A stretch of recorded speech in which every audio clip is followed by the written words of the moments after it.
इस सब में सरकार अपनी बात पर अड़ी हुई है और 3 रीजन बताती है। पहला, इथेनॉल के इको फ्रेंडली होता है। सरकार का कहना है कि E20 से ईथेन के मुकाबले 30% कम कार्बन होता है। वैसे ये बात सच है। वैसे इस चीज़ को वेरीफाई करने के लिए रिसर्च भी पेपर आपको मिल जाएंगे।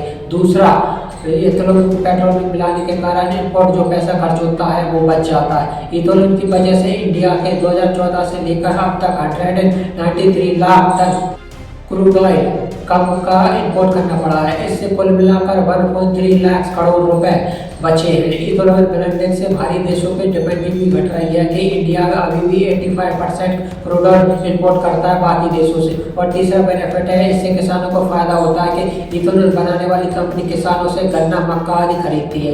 सरकार के मुकाबले 2014 में किसानों को 1.8 लाख का करोड़ का कमाई हुई है। अब हमारी राय पूछोगे तो ये तीनों फायदे सही है। सरकार जो ये कह रही है वो बिल्कुल वैलिड है। एक्चुअली में E20 फूड को इस्तेमाल करने का एक बड़ा एडवांटेज होगा देश में। लेकिन सवाल यहाँ पे सरकार से ये है कि ये बेनिफिट है कंज्यूमर को दे रहे हैं या फिर नुकसान की भरपाई करने को आम जनता से। जब शुरू में मोदी सरकार आग ला रही थी तो 2019 में नितिन गडकरी ने कहा था कि इथेनॉल मिलाने के बाद पेट्रोल 55 रुपये पर लीटर पर मिलेगा। फिर नितिन गडकरी 2023 में 15 रुपये पर लीटर पेट्रोल मिलने की बात कर चुके हैं। उन्होंने कहा था कि अगर 60% इथेनॉल और 40% बिजली से गाड़ियां चलेगी तो पेट्रोल का रेट 15 रुपये प्रति लीटर पे आ जाएगा। मोदी सरकार ने जनता को बेवकूफ़ बनाया, जनता के साथ जुमलेबाजी की है। 2021 में नीति आयोग ने भी रिकमेंडेड किया था कि इथेनॉल वाला पेट्रोल कम कीमत पे बेचा जाना चाहिए, लेकिन सरकार ने इसे नहीं माना। इसके अलावा E20 फूड को प्रमोट करने के कारण नितिन गडकरी कॉन्ट्रैक्ट इंटरेस्ट को लेकर सवाल उठ रहा है। यहाँ पे सीधा करप्शन का आरोप लग रहा है। यहाँ महाराष्ट्र में गडकरी का शुगर प्लांट है जिसका बायोप्रोटेन ईथेन बनता है। इथेनॉल मैन्युफैक्चरिंग प्लांट लगाने वाली शुरुआती कंपनी में पूर्ति ग्रुप की पावर्स और शुगर लिमिटेड पावर शामिल थी, जिसके फाउंडर नितिन गडकरी थे। असल में दोस्तों, गडकरी मिनिस्टर बनने से पहले ही इथेनॉल के लिए लॉबिंग कर रहा है।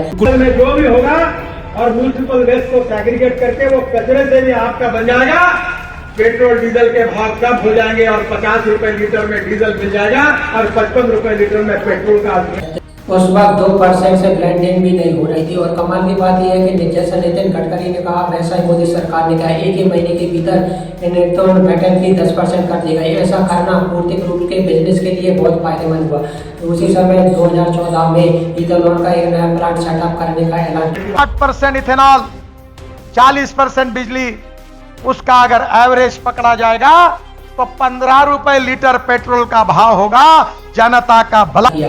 बाद में दोस्तों इसी पूर्ति ग्रुप की 2 कंपनी बनी, मानस एग्रो इंडस्ट्री और CIAN एग्रो इंडस्ट्री। इन दोनों कंपनी को नितिन गडकरी के 2 बेटों सारन गडकरी और निखिल गडकरी चलाते हैं। इन दोनों कंपनी भी इथेनॉल के बिजनेस में सारन गडकरी का मानस 2022 तक 2 करोड़ लीटर इथेनॉल बना रहा था। पेट्रोल में मिलाने के लिए पेट सप्लाई करता है। निखिल गडकरी के CN 2024 में कार्बन डाइऑक्साइड से भी इथेनॉल बनाने के लिए एक MOU भी साइन किया था। ये कंपनी पब्लिकली लिस्टेड है। 5 सालों रेवेन्यू ग्रोथ 37.5% ईयर रही, जबकि इंडस्ट्री की एवरेज 7% है और नेट इनकम इनका हर साल 62% बढ़ा है, जबकि इंडस्ट्री एवरेज 40% है।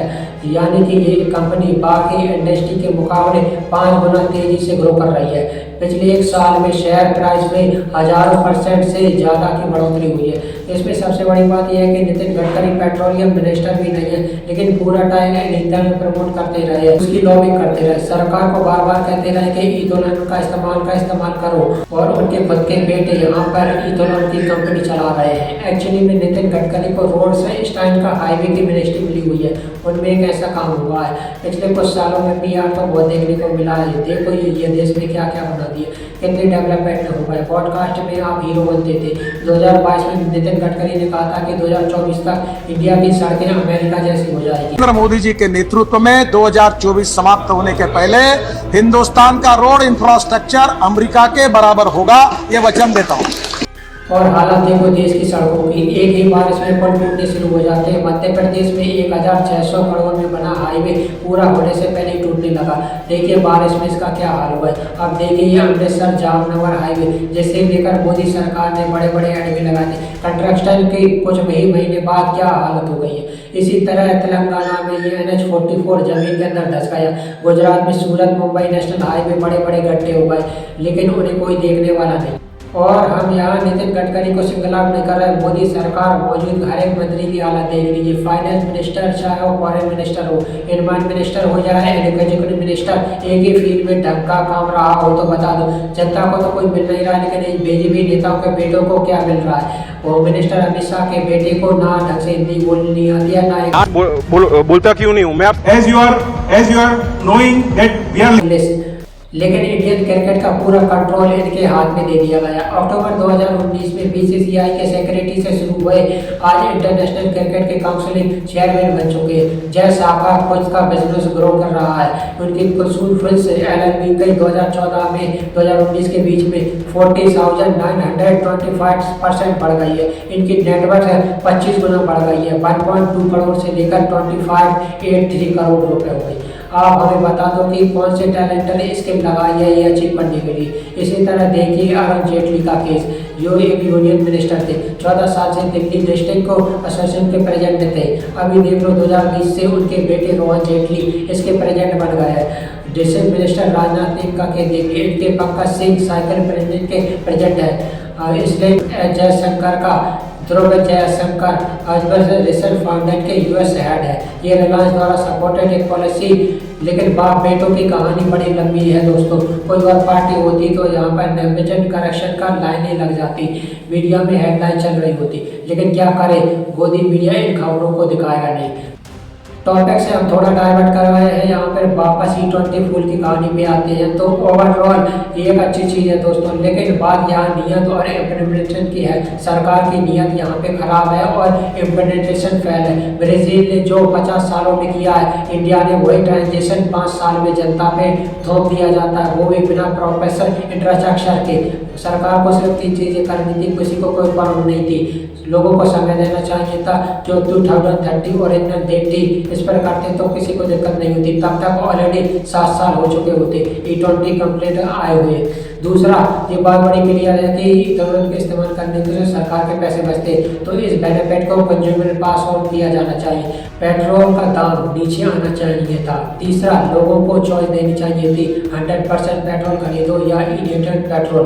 इथेनॉल ब्लेंडेड पेट्रोल सस्ता होता तो ऑब्वियसली वही खरीदते, लेकिन इतनी सिंपल सी चीज़ें सरकार से नहीं की गई, क्योंकि सरकार आपको फॉर ग्रांटेड लेने लग गई है।